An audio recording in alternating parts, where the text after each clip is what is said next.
안녕하세요. 장윤선 변호사입니다.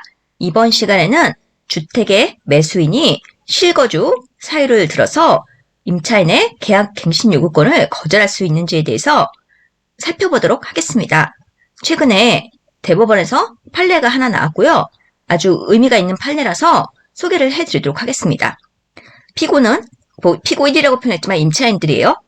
2019년 4월 15일부터 2021년 4월 14일까지로 정해서 임차를 했었어요.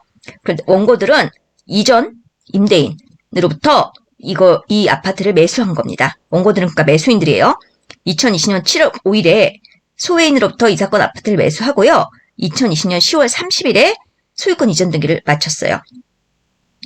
근데 피고 1이 2020년 10월 5일부터 같은 달 20일까지 사이에 4회에 걸쳐서 소외인, 그러니까 이전 임대인, 이전 소유자겠죠? 그분에게 임대차 기간 만료 후에 임대차 기간을 2년 연장하여 거주하고자 계약갱신을 청구한다. 이런 취지의 계약 갱신 요구를 했는데 이에 대해서 소외인은 피고 1에게 갱신을 거절하는 답신을 하였고요. 2020년 10월 10일에 내용 증명 우편으로 원고들에게 이 사건 아파트를 매도하였고 원고들이 실제 거주하여야 되기 때문에 임대차를 갱신할 수 없다. 이런 취지의 통지를 했습니다. 그러니까 원심의 판단, 원심은 항소심이에요. 항소심에서는 원고들, 그러니까 새로운 임대인들이죠. 새로 산 매수인들의 청구를 받아들이지 않았는데 그 이유로 피고 1이 이 사건 임대차 계약의 갱신을 요구할 당시에 원고들이 이 사건 아파트에 관한 소유권 이전 등기를 마치지 아니하여서 계약 갱신 요구를 거절할 수 있는 임대인의 지위에 있지 아니하였다. 그러니까 요거를 근거로 들어가지고 그때는 소유자가 아니었으니까 계약 갱신 요구 거절할 수 없었다. 그렇게 판단을 했어요. 그런데 이게 대법원에서 뒤집어졌습니다. 대법원은요. 원심의 위와 같은 판단은 그대로 수긍하기 어렵다. 이렇게 하면서 다음과 같은 판시를 했어요. 임대인으로서는 특별한 사정이 없는 한 법상 정한 기간 내라면 임대인이 목적주택에 실제 거주하려고 한다는 사유를 들어 임차인의 계약갱신 요구를 거절할 수 있고 임대인의 지위를 승계한 임차주택의 양수인도 그 주택에 실제 거주하라는 경우 위 갱신 거절 기간 내에 이 8호의 사유, 그러니까 실거주하려는 그 사유죠. 실제 거주하려고 한다는 사유를 들어서 갱신 거절 사유를 주장할 수 있다. 이렇게 판단했어요. 구체적인 이유는 주택임대차법의 취지는 임차인의 주거생활 안정을 위해서 임차인에게 계약갱신 요구권을 보장하는 동시에 임대인의 재산권을 보호하고 재산권에 대한 과도한 제한을 방지하기 위하여 임대인에게 정당한 사유가 있는 경우에 계약 갱신을 거절할 수 있도록 함으로써 임차인과 임대인의 이익 사이에 적절한 조화를 도모하고자 함에 있다. 그래서 법의 입법 취지를 설명하면서 그러니까 이런 여러 가지 관계들을 봤을 때 임대인은 같은 법 6조 제1항 전단에서 정한 기간에 임차인의 계약 갱신 요구를 거절할 수 있다고 봄이 타당하고 그렇다면 위 각호의 사유가 임차인의 계약 갱신 요건 행사 후에 발생한 때에도 그러니까 각호의 사유가 계약 갱신 요건 행사 후에 발생을 해도 임대인이 이 기간 내라면 갱신 거절권을 행사할 수 있다. 이렇게 판시를 했습니다.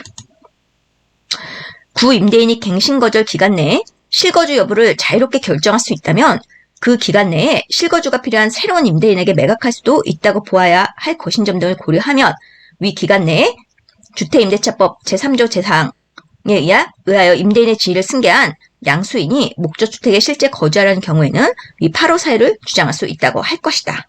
그래서 이 사안에서는 계약갱신을 요구하였을 당시 소외인은 이미 원고들과 사이에 이 사건 아파트를 매도하는 매매 계약을 체결한 상태였고 소외인은 원고들이 이 사건 아파트에 관한 소유권 이전 등을 마치기 전에 계약갱신에 동의하는 등의 통지를 하지 않고 오히려 곧바로 매수인 원고들이 이 사건 아파트에 실제 거주하려고 한다는 이유로 계약갱신 거절에 통지를 했어요. 그리고 이 원고들이 소유권 이전 등기를 마친 직후에 피고 1에게 원고들이 이 사건 아파트에 실제 거주하기 위해 계약 갱신을 거절한다는 통지를 또 하였습니다. 사정이 이러하다면 원고들이 피고 1의 계약 갱신 요구 이후에 소외인으로부터 이 사건 아파트를 양수하여 임대인의 지위를 승계한 사실이 확인이 되는 이상 임대인의 지위를 승계한 원고들이 위 아파트에 실제 거주하라는 것인지 아니면 구주택임대차법 제6조 제1항 전단에서 정한 기간 내에 자신들의 실제 거주를 이유로 계약 갱신 요구를 거절한 사실이 있는지 등을 확인하고 원고들 주장의 당부를 심리 판단하였어야 한다. 그런데 이제 이런 심리 판단 없이 무조건 원고들 청구를 기각했다 이거죠. 그래서 결론은 파기환송입니다. 그래서 판례를 좀 해설을 해드리자면 임차인의 계약갱신 요구권 행사 후에 임대인이 계약갱신 요구를 거절할 정당한 사유가 생긴 경우에는 임대인은 법에서 정한 기간, 지금 현행법은 임대차 기간이 끝나기 6개월 전부터 2개월 전까지의 기간이라고 되어 있죠. 이 법에서 정한 기간 내에는 계약갱신 요구권을 거절할 수 있습니다. 이 6개월 전부터 2개월 전의 기간은요, 2020년 10월 10일 이후 최초로 체결되거나 갱신된 임대차부터 적용되기 때문에 2020년 10월 10일 전에 체결된 임대차 계약은 6개월 전부터 1개월 전까지의 기간이 적용됩니다. 그래서 이 사건에서는 그 구법이 적용된 사안이었어요.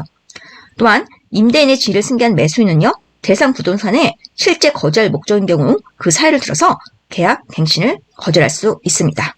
이렇게 대법원에서 이제 확실하게 정리해서 판례가 나왔으니까요. 이제 앞으로 계약을 하실 때, 그러니까 중개사님들도 이런 부분을 참고하셔서 중개를 잘 하시면 될 것 같습니다. 이번 시간에는 주택의 매수인이 그러니까 실제 거주한다는 사유를 들어서 임차인의 계약갱신 요구권을 거절할 수 있다는 사안에 대해서 살펴봤습니다. 오늘 방송 시청해주셔서 진심으로 감사드립니다. 좋아요, 구독 눌러주시면 저에게 많은 힘이 됩니다. 다음 시간에 또 뵐게요.